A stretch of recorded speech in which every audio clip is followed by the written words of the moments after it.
Hello Booktube, me revoilà. J'avais déjà dit dans ma précédente vidéo que j'essaierais de revenir de manière un petit peu plus régulière. Je vais essayer. J'ai d'ailleurs fait quelques petites nouveautés pour le contenu de la chaîne.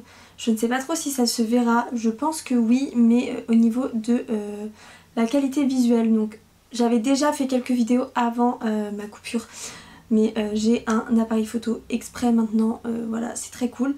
Et depuis quelques jours, semaines, j'ai maintenant un super micro. Donc je teste une façon de faire aujourd'hui, je vais voir quel est le rendu du son. J'espère que ça ira, que vous m'entendrez bien et que ce sera de qualité. Voilà. Et du coup tout ça me donne très envie de reprendre le contenu, ça me manque énormément. Donc je vais tout faire pour réussir à revenir assez régulièrement. Je pense pour l'instant partir sur un rythme de une vidéo toutes les 2 semaines, qui va déjà être difficile je pense à tenir, mais ça va me permettre de reprendre au moins doucement. Et je vais essayer en parallèle de revenir sur les réseaux TikTok, Instagram notamment, parce que voilà, ça me manque, j'aimerais vraiment revenir. Alors pour faire un petit point on va dire, sur YouTube je pense garder uniquement du contenu livre, comme c'était déjà le cas actuellement, à part dans les vlogs où voilà je vais montrer tout ce que je fais, mais sinon je vais rester centrée sur le livre.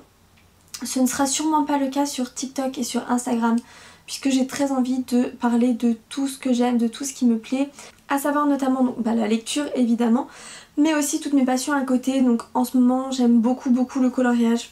En ce moment ça fait déjà quelques mois que ça dure, mais voilà c'est un truc que j'adore en ce moment, ça me détend à fond. Et il n'y a pas que ça, voilà, j'essaye plein d'autres choses assez manuelles et créatives, donc ça marche pas, mais j'aimerais bien pouvoir partager ça. Et aussi pouvoir parler un petit peu plus généralement de ma vie, j'ai envie de dire. Voilà, bref, j'ai plein d'idées, ça aura pas sa place sur YouTube, mais si jamais vous voulez en savoir plus et en suivre un peu plus, rendez-vous sur Instagram et sur TikTok. Après ce petit point, c'est parti pour la vidéo du jour. Je pense qu'elle va plaire puisque elle rebondit sur une vidéo qui existe déjà sur ma chaîne, qui est la vidéo qui fonctionne le mieux. Voilà, c'est une des premières que j'avais publiées, c'est celle qui fonctionne toujours autant aujourd'hui, qui est la plus vue, que ce soit au total ou régulièrement, quotidiennement, c'est une folie. On va parler saga, et plus précisément, si je vous montre celui-ci, ça va vous parler, on va parler Filles au chocolat. Donc ça en fait beaucoup. J'en ai parlé un petit peu au début de l'été sur Instagram, je me suis lancée dans une grosse relecture de la saga complète des Filles au chocolat. Grosse relecture parce qu'il y a beaucoup de tomes. Après ça reste des petits livres puisque c'est du très jeunesse, donc ça va. En fait pour vous expliquer, c'est une série que moi j'ai lue, alors pas à la sortie non plus, je crois pas, mais quand j'avais 13 ans on va dire à peu près. J'en ai aujourd'hui 24, donc ça fait maintenant bien 10 ans que j'ai lu cette série, que j'ai adorée à l'époque en tous les cas. Voilà, pour vous montrer tous les dos. Je l'ai adoré à l'époque et il y a peu, 2-3 ans je crois, de nouveaux tomes sont sortis sur cette saga. Donc j'avais fait une première vidéo sur la chaîne où je vous parlais de cette saga de livres que j'avais terminée. En tout cas à l'époque elle était terminée quand j'ai fait cette vidéo. Voilà, pour faire un retour de lecture sur la saga. Et donc depuis des nouveaux tomes sont sortis. Donc pour pouvoir lire les nouveaux tomes, j'ai eu très envie de relire les premiers pour me remettre dans l'ambiance, voir si mon avis avait changé, si avec l'âge que j'ai pris j'avais toujours le même ressenti et les mêmes impressions sur ces lectures que quand j'en avais 13.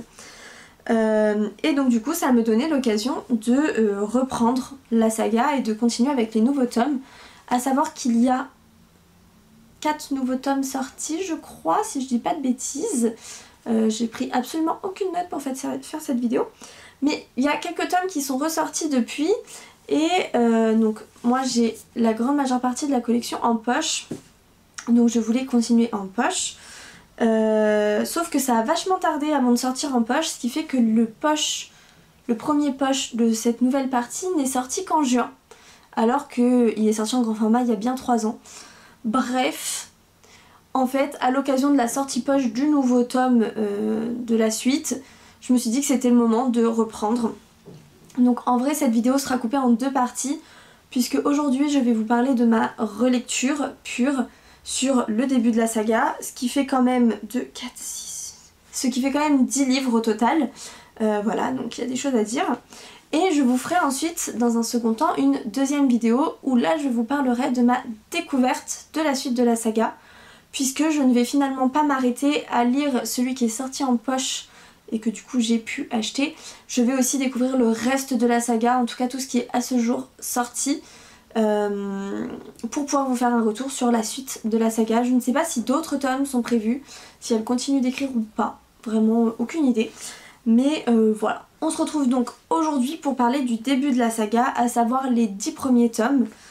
En vrai, 10 premiers tomes, mais 6 tomes dans la saga et 4 tomes hors série.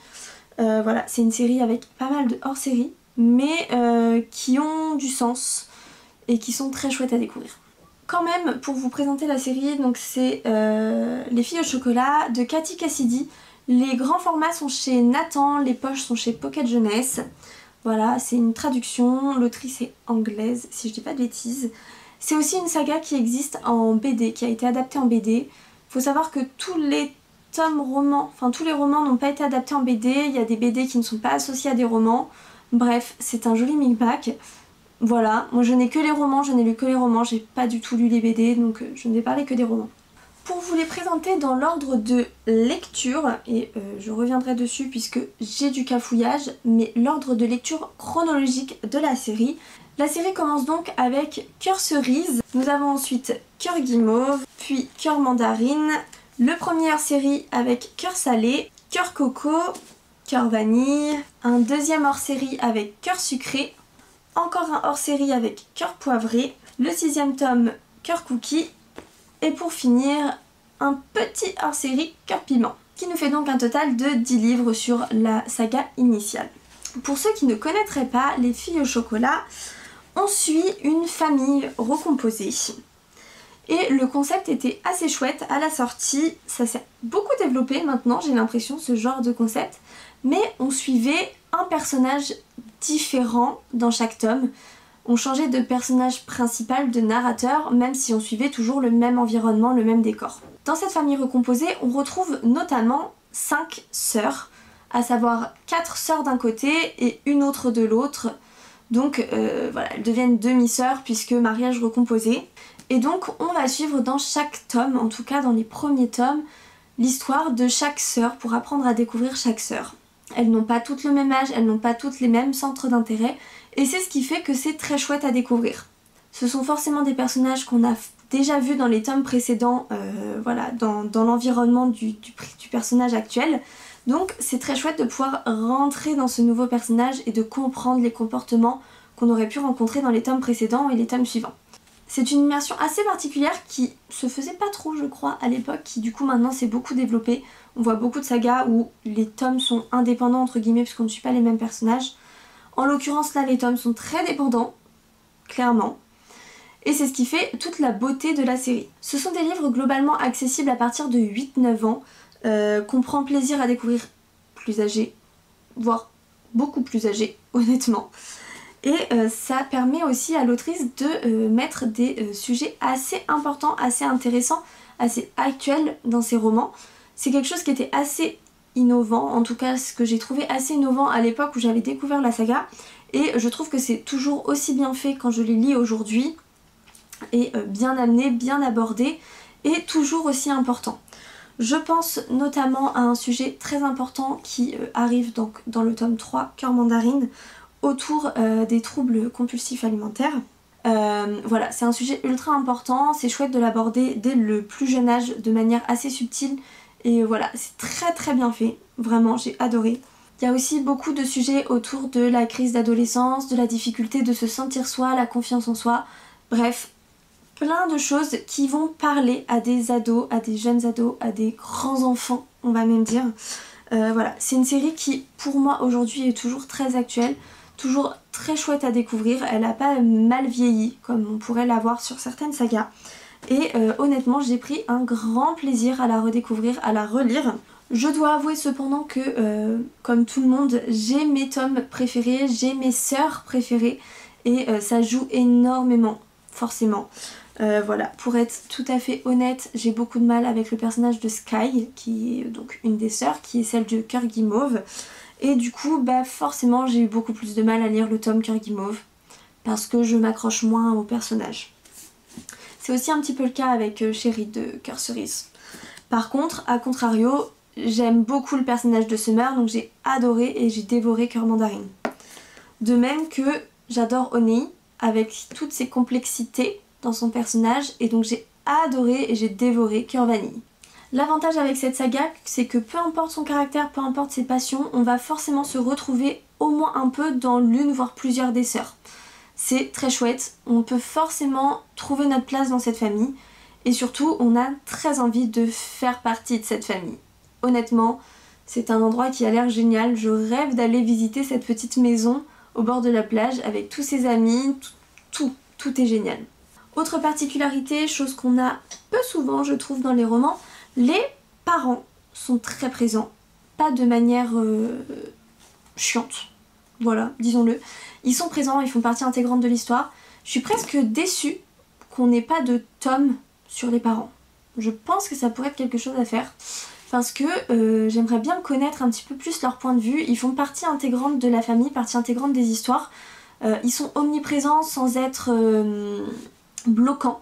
Voilà, c'est des personnages qu'on adore suivre et qu'on voit peut-être un peu moins. Les hors-séries, quant à eux, vont se concentrer sur les personnages plus secondaires des histoires, à savoir généralement les amis, les petits amis de nos personnages. Je ne donnerai pas de nom ni rien pour ne pas spoiler, mais voilà, les hors-séries, on part souvent sur des petites nouvelles de 50 pages qui vont nous raconter un petit à côté pour comprendre un peu mieux certains personnages secondaires. C'est d'ailleurs une série qui a de nombreux personnages principaux et secondaires, mais qu'on aime tous. Voilà, les personnages secondaires sont aussi importants que les principaux, on les aime, on a envie de les découvrir, on a envie d'en savoir plus, donc les hors-séries sont évidemment de super lectures à faire. Vraiment, je vous invite à ne pas passer à côté des hors-séries, ils valent le coup. Pour faire simple, j'ai adoré ma relecture, même si certains tomes m'ont laissé un petit peu plus mitigée, c'est clairement une question de préférence et pas une question d'histoire en tant que telle.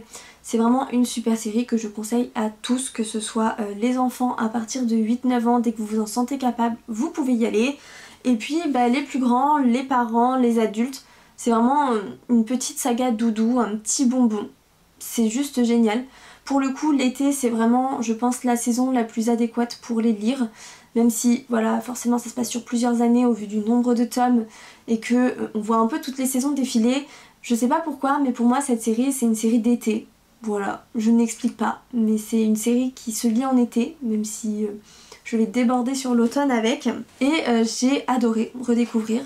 Ce qui était très chouette aussi, c'est que j'ai pu la faire en lecture commune avec ma copine Amy Little Bookbinder, qui pour le coup elle découvrait les romans, elle avait lu quelques BD mais ne connaissait pas toute l'histoire et a tout découvert en parallèle, donc c'était très chouette de voir les retours et on a globalement un avis qui est assez similaire.